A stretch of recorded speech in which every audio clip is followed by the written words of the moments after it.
novoy, Im Hashem lo yishmor yir, shom shokat shoyme, Im Hashem lo yirne bayis, Shalom lovoy novoy, Im Hashem lo yishmor yir, shom shokat shoyme, Im Hashem lo yirne bayis, Shalom lovoy novoy, Im Hashem lo yishmor yir, shom shokat shoyme, Im Hashem lo yirne bayis, Shalom lovoy novoy, Im Hashem lo yishmor yir, shom shokat shoyme, Hine lo yadum velo yisham, lo yadum velo yisham, shoyme Yisrael. Good Shabbos, my holy sisters and brothers. It's Friday afternoon. We're definitely in that Shabbos preparation mode. That was the Shira choir singing their viral sensation, Im Hashem lo yivnei bayis. If Hashem does not build the house, it will not survive. How are you doing? Are you excited for Shabbos? Are you as excited as I am? We've got a really beautiful daf today, including some prophecies from Zechariah and Ezekiel, in their context of the temple that we've been studying and how things were run 2,000 years ago. And now we look forward through the prophecies of Ezekiel and Zechariah about that third temple and what it will be like when Mashiach comes and the third temple is rebuilt. Who's with us as we get it going on a Friday afternoon? Paula in Chicago. Yehudit in South Carolina. Tom, I don't even know what that argument was about, but I'm so glad you're here. Bill in Berkeley. Paula in the house. Bonnie from the California desert. Sharon in New Jersey. Gwen wishing everyone a good Shabbos. Michael in New Jersey. Nisa saying Shabbat Shalom from Pennsylvania. Ann in Merced. Yehudit wishing other people good Shabbos. Sylvia talking about, I talked a little bit about my grandfather, Imre. Absolutely, Hungarian. Imre is such a Hungarian name. My grandmother's husband and her brother were both named Imre. Donna in North Carolina. Over there on the YouTube side, nobody checking in yet. Okay, today's class is dedicated by Aaron Miranda Cohen in memory of Bracha Bas Avraham. May Bracha Bas Avraham's neshama, her soul, have a great aliyah, a great elevation in the world to come. May her memory always be for a blessing. We say amen. And Aaron, may you and your family be showered in blessings. We thank you for supporting our nonprofit and making this dissemination of kosher Torah around the world to so many people who appreciate it possible. We say amen. All the best to you, Aaron. We're in Tractate Shekalim, the fifth of, let's light up the darkness. Okay, excuse me. We're in Tractate Shekalim. This is Daf Yud Zion. We're on page 17. We're actually starting at the bottom of 16 with a new Mishna, the second Mishna here in chapter 6. This chapter so far has really been fascinating. Yesterday's class was a key daf. If you missed that one, you definitely want to go back and look at Shekalim 16. All our classes, all the AT Daily classes are in the AT Daily page, and there's an archive within that page. So every single class I've taught on every single page of the Daf and the Daf Yomi cycle since we started last January 5th is available there. Just go to accidentaltalmudist.org and follow the links to AT Daily. But here, it's funny, like we opened yesterday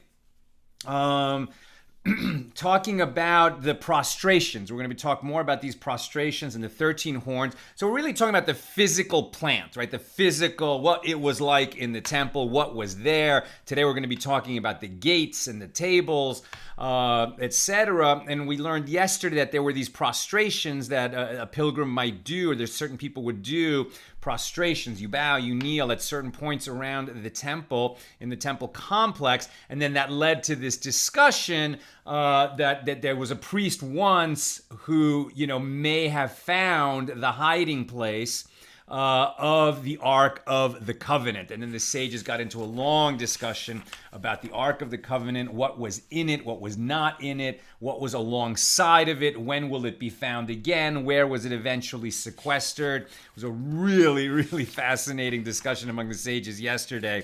So if by any chance you missed that one, you definitely want to go back and check it out. Okay, now we're starting the second Mishna, and we're continuing here in this chapter 6 discussion of what the temple was really like, right? What it was really like to be there physically, what was the structure like, what was done in that location. So let's get to that. The second Mishnah in chapter 6. The previous Mishnah mentioned that there were 13 prostrations in the temple. Where were these prostrations? I mean, this is so typically Talmudic. You would think if you would introduce a new subject, in a textbook, you'd say the prostrations. What were the prostrations? And then you'd go into where were the prostrations. But the sages take it as a given that we understand what the prostrations were. It's some kind of genuflecting, some kind of, I don't even know what that word means. I take that back. It seems to be some kind of kneeling, bowing. On Yom Kippur, we have the full prostration of the priest, where you actually get down on the ground, prone with his nose to the ground. It's unclear so far in our discussion what these prostrations are, and I don't have a note from Rav Steinsaltz. I haven't done further research, so I can't tell you exactly what the prostrations were. But right now, we're talking about where they happen, and that's what's more relevant to this chapter, because we're sort of setting up the physical, the where everything was in the courtyard and in the sanctuary, which then led to the Holy of Holies. Right? All right, let's just get there. So where were these prostrations? There were 4 in the north of the courtyard, 4 in the south, 3 in the east, and 2 in the west, as the 13 prostrations were facing the 13 gates of the temple courtyard. If you want to think of there's a lot of sort of small areas and sub areas and specific areas of the temple complex, but really the big 3 are the courtyard, and that's where the slaughtering was done, and that was outdoor area. And then you pass through that enormously tall door that we talked about actually in Tractate Eruvin. And then you're in the sanctuary. And as we'll see, there was movement of the priests bringing certain objects into the sanctuary. And then once you got through the sanctuary, which is the holy, at the back, there's a curtain. And behind that curtain is the Holy of Holies. And nobody enters there except the high priest, the Kohen Gadol, on Yom Kippur. And that's where the Ark of the Covenant was kept. In the first temple, right? The Ark of the Covenant was hidden before the destruction of the first temple so that it wouldn't be captured. And then it was not, it's been hidden ever since. So the Holy of Holies in the second temple, when the temple was rebuilt 70 years later, was empty, right? They did not have the Ark of the Covenant in the Holy of Holies. Excuse me. So these prostrations, there were 4 in the north of the courtyard, 4 in the south, 3 in the east, and 2 in the west, as the 13 prostrations were facing the 13 gates of the temple courtyard. So these 13 prostrations are going to correspond to the 13 gates of the temple complex. And the 13 gates were as follows. The southern ones, listed in order, beginning with the one adjacent to the western side, were the upper gate, and the topography of the courtyard was such that there was an incline on the east-west plane. Therefore, the gate farthest to the west was higher than the other gates. Then that's why it's called the upper gate. Then there's the gate of kindling, through which the priests would bring the wood for the arrangement of fire on top of the altar. The gate of the firstborn, through which priests would bring the ritually pure firstborn animals for sacrifices, as it is permitted to slaughter firstborn animals on the southern side of the courtyard. That's a specific type of offering where you bring the firstborn male of a female animal. There were certain laws about it and its sacrifice. Other sacrifices didn't have to be a firstborn, and they were slaughtered in other parts of the courtyard. And the gate of water. And the Mishnah elaborates, and why was it named the gate of water? Because through it they would bring the vial of water for the water libation on the festival of Sukkot, as they would ceremoniously draw the water from the pool of Siloam and bring it to the altar through this gate. Rabbi Eliezer ben Yaakov says there was a different reason for this name. It was called the gate of water because through it the water would trickle, and in the future this water will increase and go out from under the threshold of the house. When we get into the Gemara on this, there's going to be a lot of discussion about these waters that will flow out from the house of God, out from the temple. It will become a spring of water, and this water will issue forth from the temple and issue forth from Jerusalem. And it'll be a physical water, and it'll be a spiritual water. Torah is often likened to water. It descends from heaven. It irrigates the world. It sustains the world. In terms of this water gate, right, and there's two opinions we've seen, whether the water came through that gate, brought into the temple for the water libation of Sukkot, or that in the future that water will, originate there and go out as a stream that gets stronger and stronger as it leaves the temple complex, goes through Jerusalem, and eventually flows out to the sea. It would only be a miraculous type of spring that, would start high like that from the temple and become this mighty river without rain or, even spring adding to it. It'd be a holy river. In terms of that water libation of Sukkot, very interesting. The Torah does not specify that. This was one of the major celebrations when the temple was standing, when both temples were standing during that period. And there would be, when we get to tractate Sukkot in the Talmud, it will describe in great detail this beautiful celebration. I mean, it was like a multi-night festival, all the days of Sukkot, with singing and dancing and musicians. A spectacular festival. And this water was brought from a certain spring. This was the one time of the year when they would have water libations as opposed to wine libations on the altar. This water libation, not specified in the Torah, but given to Moses as a halacha leMoshe miSinai, meaning that was one of the oral laws that was only given in oral form to Moses. There's a sort of limited number of mitzvahs, of commandments that were given in oral form, and they formed the nucleus of the oral Torah, as it were, the oral tradition. Much was added to it over the centuries, not by God, but by the sages interpreting the laws and figuring out, well, okay, the Torah says this, but how do we actually do that? Right? So tefillin, for example, the black box with the leather straps, that's not specified in the written Torah. The form of tefillin was shown to Moses. That's another halacha to Moses, leMoshe, to Moses, miSinai, from Sinai, what tefillin looks like, and then the sages would come in and say, okay, that's generally what it looks like, but exactly what kind of cow, what kind of strap, what kind of knot, what size, which it contains scripture. There's little boxes in the tefillin that have verses from the Torah in them. How are those openings made? What makes it a kosher scroll within the tefillin, etc. Those are the kinds of laws that we talk about all the time. But for people who are a little bit unfamiliar, we understand that the oral tradition grows and grows over time, sort of like this spring, as more water, more Torah gets added to it. But in terms of the original commandments, there were some that wasn't just a commentary by the sages, but some were that God sort of initiated the process by saying to Moses, okay, certain laws are not spelled out in the written Torah, but you won't know how to fulfill your obligations in the written Torah without I give you certain oral, sort of explanations and expansions on it. Right? What the written Torah says is that in the Shema, paragraphs to follow, you shall bind these words as a sign upon your hand, and they shall be a symbol before your eyes. How do we know that those are black boxes with leather straps? God showed that to Moses, and then the details of it were filled in by the sages over time. Facing these gates were the ones in the north of the temple complex, listed in order from the one closest to the west. The gate of Jeconiah, the gate of the offering, through which they would bring the offerings of the most sacred order, as these would be slaughtered only in the northern part of the courtyard. The gate of women, where women would enter the courtyard to place their hands on the heads of their offerings.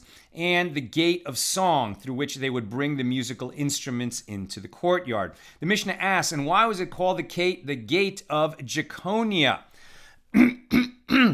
Gosh, you have Jeconiah or Yechaniah in more of the Hebrew pronunciation. And the reason is that through it, Yechaniah went out to his exile. Before Yechaniah was exiled by Nebuchadnezzar to Babylon, he came to take leave of the temple, and he left through this gate. The Mishnah resumes the list with the gates that are in the east. The gate of Nicanor, which was named after Nicanor, who brought the doors of this gate from Egypt. We'll see that in Tractate Yoma, the next tractate we'll be doing in our Daf Yomi journey. And the gate of Nicanor had two wickets, pishpeshin, one on its right and one on its left, and there were two gates in the west that did not have names, making a total of 13 gates.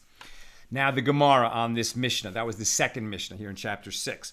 The Mishnah taught that there were 13 gates in the courtyard. And the Gemara notes that the Mishnah is in accordance with the opinion of Abba Yosei ben Yochanan, who said in Midos 2:6 that the 13 prostrations were performed opposite the 13 gates. However, according to the opinion of the rabbis in Midos 1:4, there were only 7 gates in the courtyard. Consequently, according to the opinion of the rabbis, where were these 13 prostrations performed if there weren't a corresponding number of gates? And the Gemara answers that the prostrations corresponding to that which we learned in a Mishnah there, in Midos 2:3, there were 13 breaches in the lattice fence between the walls of the courtyard and the Temple Mount that the kings of Greece breached. In other words, the Holy Land was conquered by all these other empires. One of them was the Greeks, right? Alexander the Great conquered this whole area, and the Greek kings that followed. And they said, oh, you Jews, you've been doing this for 1,000 years, but we know better how it should be done. We're going to democratize, as it were. Not that the Greeks were so democratic for any but the wealthiest landowners.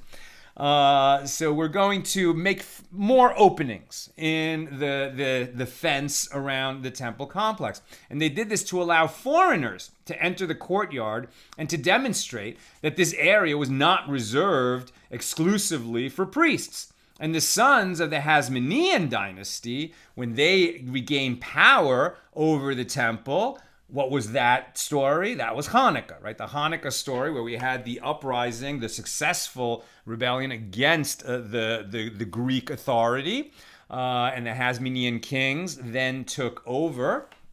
Who were they? Despite the fact that the entire dynasty is referred to in our own sources as the Hasmonean house, the identity of the original member of the family bearing that name is not clear. One theory is that Hasmonean was the appellation of Shimon, the son of Matisyahu and the brother of Judah Maccabee, right, in the rebellion against the Greeks, whose descendants, or Antiochus, whose descendants served as the Hasmonean kings for many generations. So when the Hasmoneans took over, they returned and they fenced in those breaches in the fence that the Greeks had made, and they decreed that 13 prostrations should be performed opposite them. Anyone who encircled the courtyard and passed by one of the places where a breach had been sealed would prostrate in gratitude to God for removing Greek control and the decrees against the Jews of Eretz Yisrael, right? So what was that whole Hanukkah story about? It was that this Greek authority, and it was the Syrian Greeks, kind of like the Greek Empire after Alexander broke up into a few pieces, but it was these Syrian Greeks and collaborating with these highly civilized secular Jews that looked down on their religious brethren, and just kind of wanted to do away with the religion and join the modern world. Sounds like a familiar story. And it was an affront to God and to the God of Israel and to the tradition. And there was this successful war. And then just as we celebrated, the rededication of the house, which became the Hanukkah story, the rededication of the temple, we further celebrate that, we could honor God as God told us we should honor God. And this design of the temple, which had been, upset by this foreign influence, was restored, at least for a time, under the Hasmonean rule.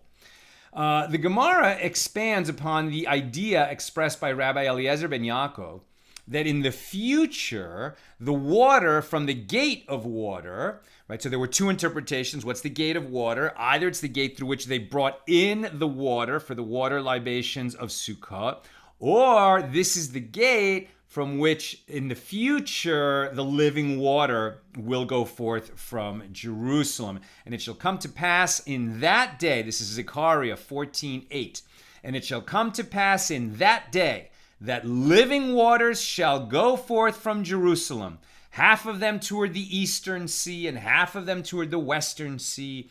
In summer and in winter shall it be. Right? You can, if you've been in the Mideast, that when it's not the rainy season, when it's the dry summer season, there's many like riverbeds that are just completely dry. And in the winter, after the rains, then there's a river there.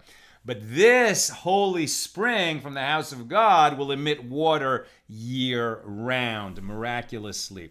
And it was taught in a baraisa, from the house of the Holy of Holies to the curtain, the stream of water shall be as thin as the antenna of Silai and Chilai, two types of snails. Right? So this stream of water is going to start from the Holy of Holies, right? The inner sanctum of the temple, where the Ark of the Covenant was stored in the first temple, and where it will be restored when Mashiach comes and the third temple is rebuilt.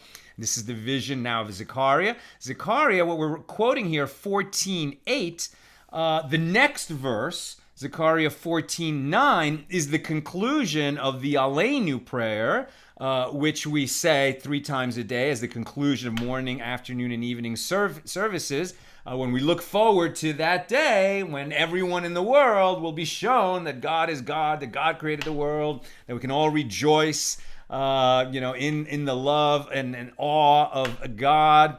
And on that day, God will be king over all the world. And on that day, God will be one and his name one. It's almost counterintuitive. Why would Zechariah say, and on that day, God will be one and his name one? God is already one. What do you mean, on that day, God will be one? And what he's saying is God is always one. But on that day, everyone in the world will know that God is God, and everyone will call God by the same name, because the knowledge of God will fill the earth as the waters fill the sea. So that's Zechariah 14:9, and here now we're expounding Zechariah 14:8, which talks about this living water that will go forth on that day, the day when the Messianic age is upon us. So from the veil to the golden altar, meaning from the curtain in front of the Holy of Holies to the golden altar in the sanctuary, the stream of water will increase slightly until it is like the antenna of grasshoppers. So it's a microscopic stream even then. From the place of the golden altar to the courtyards, it will further increase to the thickness of a thread of the warp of a loom. So a thread on a loom. From the courtyards to the threshold of the house, the stream will widen to the size of a thread of the woof, so a thicker thread, which was thicker than the thread of the warp. And from here onward, the stream will reach the width of a stream of liquid poured from the mouth of a cruse, like from a measuring cup, right?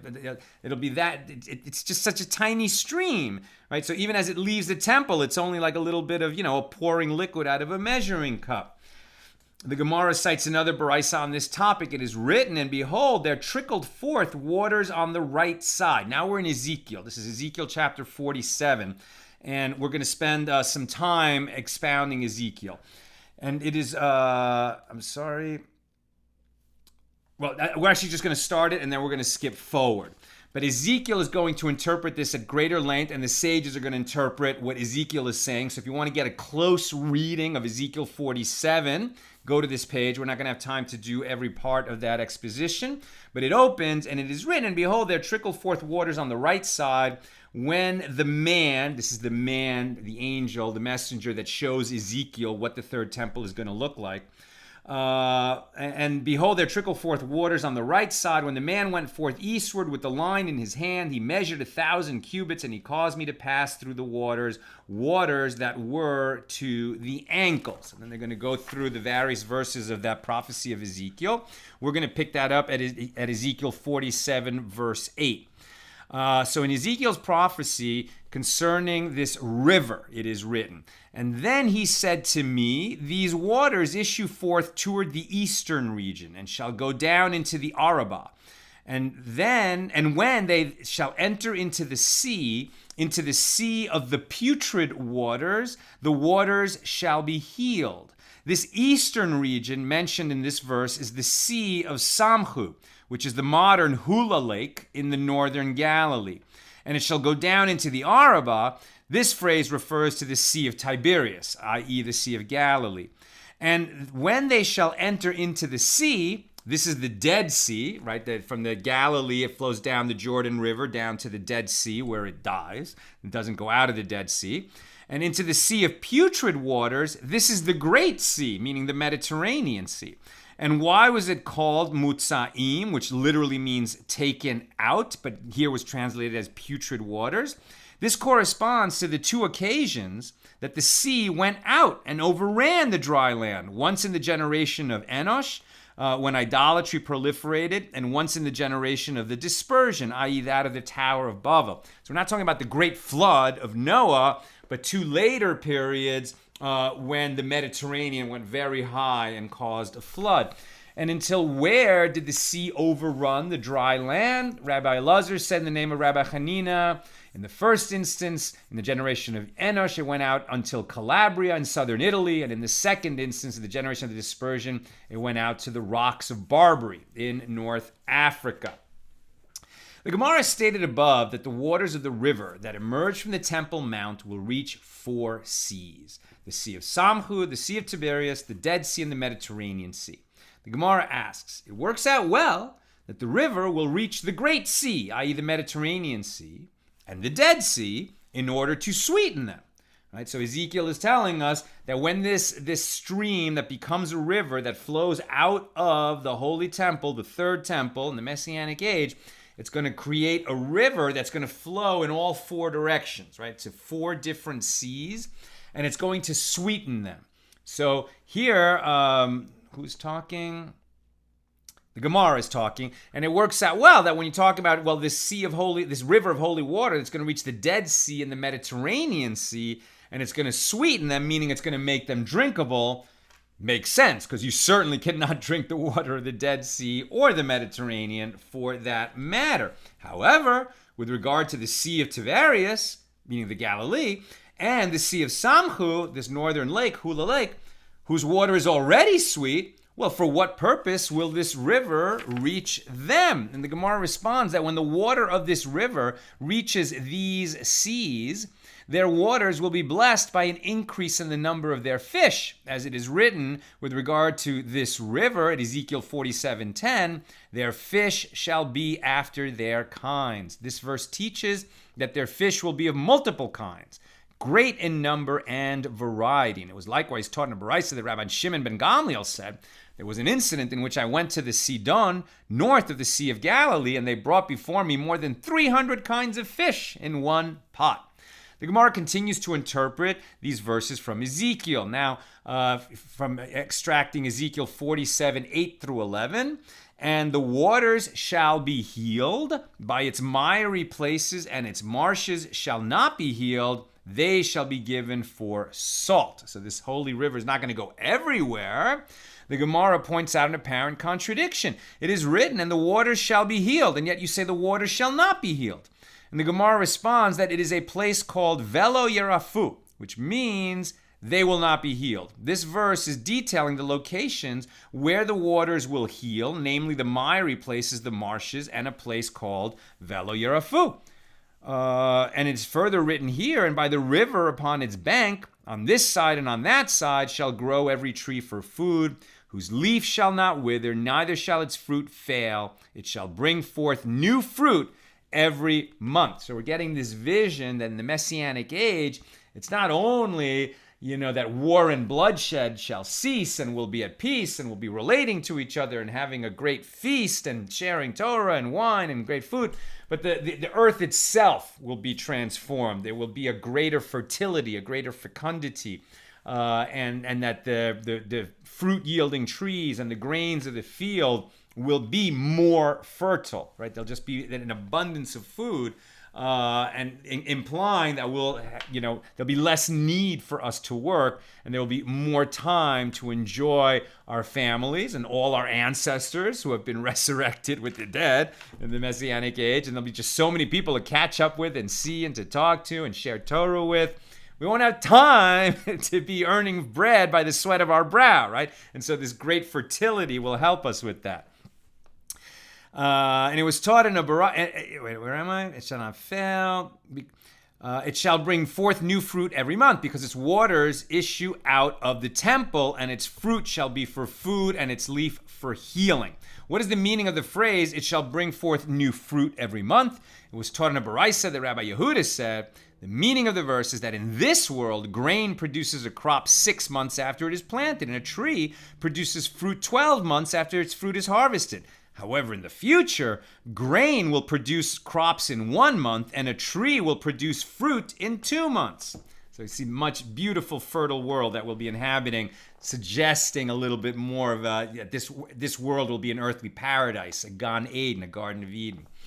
In its skipping down a little bit toward the bottom of 17a, in its list of the temples of the gates in the temple, the Mishna stated, facing the gates in the south were additional gates in the north, etc. One of the gates in the north was the gate of Jeconiah, through Yachnia, right? And through which this king departed for exile. So there was, these brief reigns of a few kings at the end of the first temple period, ending in Tzidkiyahu, who was the king who was taken by Nebuchadnezzar into Babylonia and blinded there, right? And he had to watch his sons, who were princes, be killed in front of him, etc. It was terrible how it all went down at the end of the first temple period. So this Jeconiah, as we're saying in English, Jeconiah, where am I? Yeah, the north was the gate of Jeconiah, through which the king departed for exile. And the Gemara relates that you find at the time that Nebuchadnezzar ascended to the land of Israel to remove Jeconiah from his throne, 3 months after he had crowned him instead of his father, Jehoiakim. And he came and settled in Daphne in Antioch, where he set up his camp. That's Nebuchadnezzar.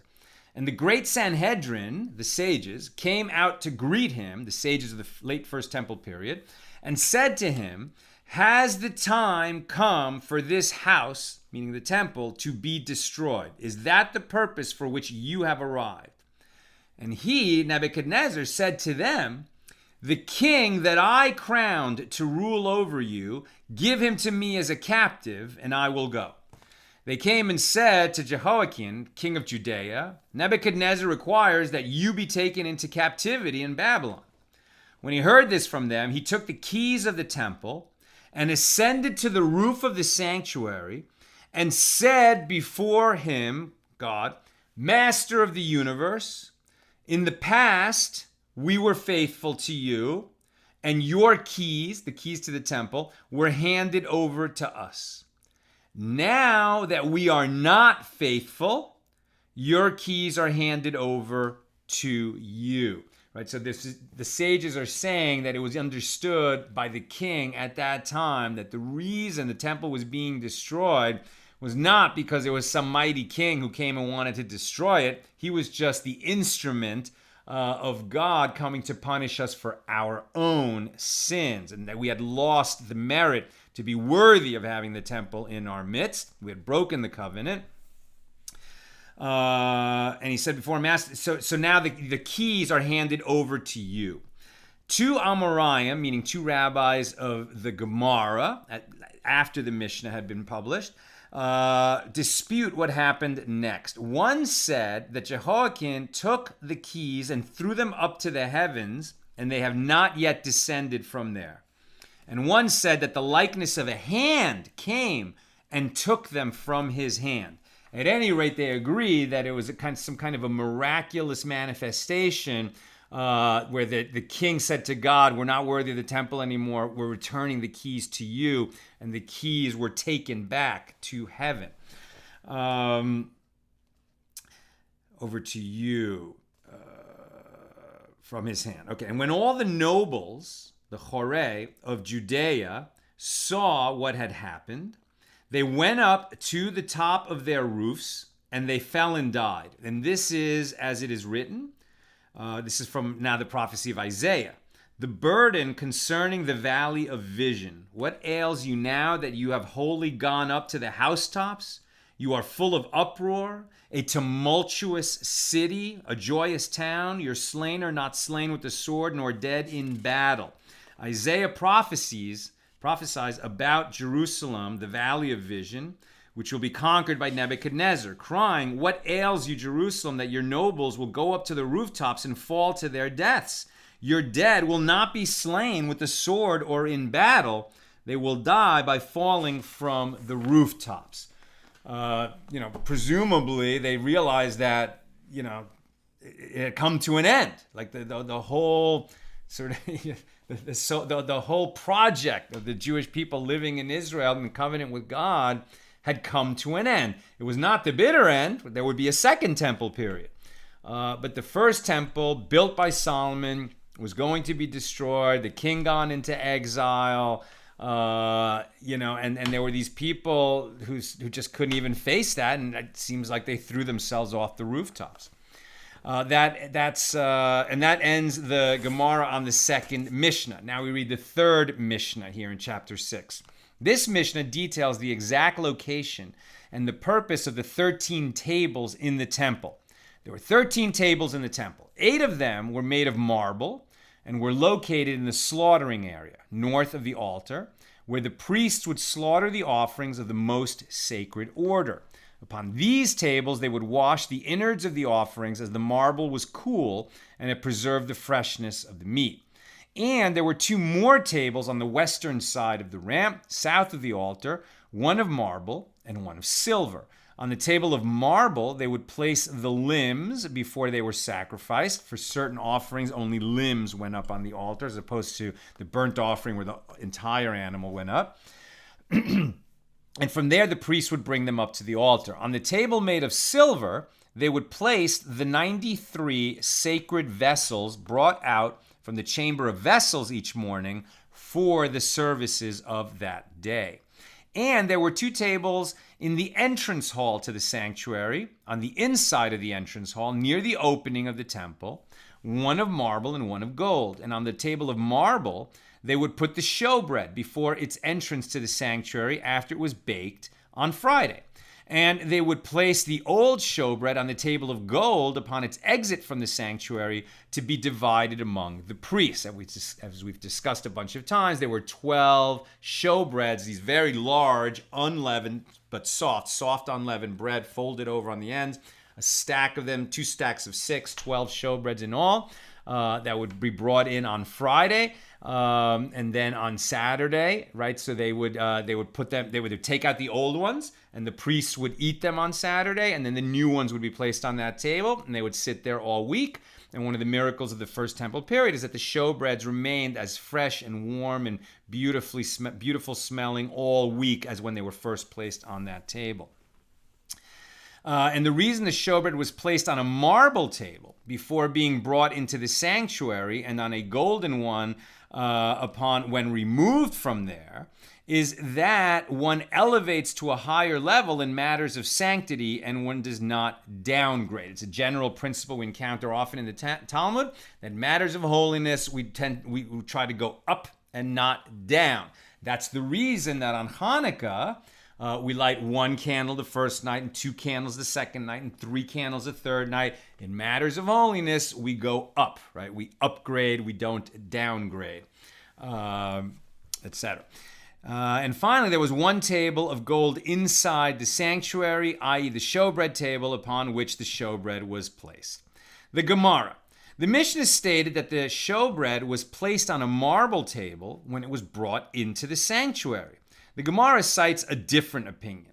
As it was taught in a Baraisa, when the showbread was brought into the sanctuary, it was placed on a table of silver, in accordance with the opinion stated in the Mishnah that the bread was placed on a marble table. Rabbi Yosei said in the name of Rabbi Shmuel bar Rav Yitzchak, who said that Rabbi Hanania cites this tradition in the name of Rabbi Yochanan. And what is the tradition? There was no table of silver here because it boils. In other words, it heats articles placed upon it, which could cause the showbread to grow moldy. The Gemara raises a difficulty. Wasn't it taught in a Baraisa that this was one of the miracles performed in the temple, that just as they would place the showbread hot as it came out of the oven, so too they would remove it hot a week later, as it is stated to put hot bread in the day when it was taken away, 1 Samuel 21:7.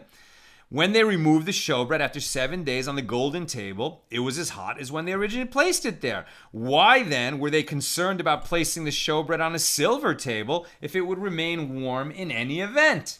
And the Gemara answers that Rabbi Yehoshua ben Levi said, one does not mention miraculous events. What he means by that is despite the fact that miracles occur, we do not rely on them, but rather act according to the laws of nature. Therefore, the priest did not place the bread on a silver table that could have spoiled the showbread through natural causes. We don't rely on miracles. And in a sort of typical place where we would cite that teaching, which comes up a lot, we don't rely on miracles, is when you see a person endangering themselves, riding a motorcycle without a helmet, being in a car without a seatbelt, walking under some precarious thing that could fall on him, walking on a very narrow trail along a cliff. When you put yourself in danger, you put yourself in a situation where it might take a miracle to save you. And we do not ever want to rely on miracles.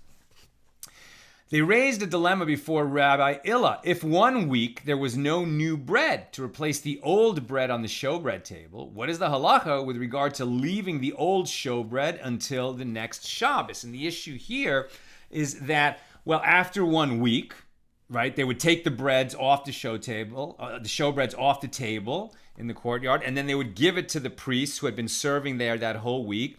And it's part of the privilege and honor of being a priest serving in the temple, being one of the descendants of Aaron, privileged to serve his shift in the temple for a week. Usually they only served 1 day of the week, but all of them would serve together on Shabbos, and then they would eat the showbread. So after that week, when they eat the showbread, it's considered as if that's its time. That is the time of the bread for it to be eaten. And so according to one opinion, after that Shabbos, it's like beyond the period when that offering, the bread in this case, is fit to be eaten. So after that Shabbos, if the bread hasn't been eaten by the priests, it's disqualified, at least according to some opinions. And if it's disqualified, how can anything that's disqualified be resting on a table of the most sacred in the temple? That's the issue. And Rabbi Illa said to them that it is written, and you shall set upon the table showbread before me always. There should always be showbread on the table, even if it is disqualified. I'm done practically, so if you have questions or comments, get them in there. And the halacha on this is, if there was no new bread, what is the halacha with regard to leaving the bread until the next Shabbos? If the showbread, along with the bowls of frankincense, is left on the golden table for a few weeks even, and not exchanged for new ones, no prohibition has been violated, right? It's not the same as an offering which must be eaten, like the Passover offering has to be eaten that night.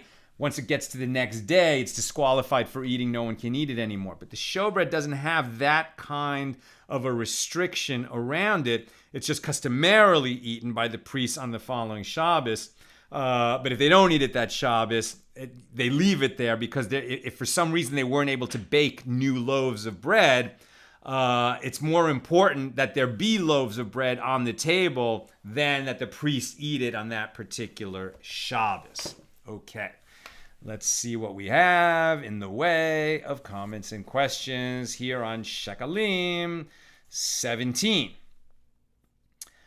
I am not yet seeing any comments or questions. Hold on.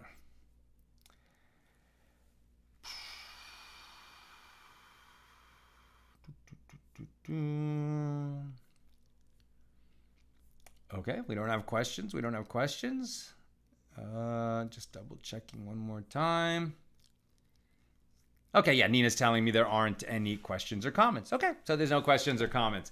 Okay, my friends, that's what I've got today. What we covered was, a little bit of the sages expounding the prophecies of Zechariah and Ezekiel and what it will be like in the Messianic age, and particularly once Mashiach comes, that the third temple will be rebuilt, and there will be a stream of water that emerges from the temple, and this stream will get wider and wider and wider, more and more powerful, and it's going to branch out, and it's going to flow to the four seas: the Mediterranean, the Dead Sea, the Sea of Galilee, and Hula Lake. It's going to sweeten the waters that it touches. It's going to make them more fertile, more abundant with fish.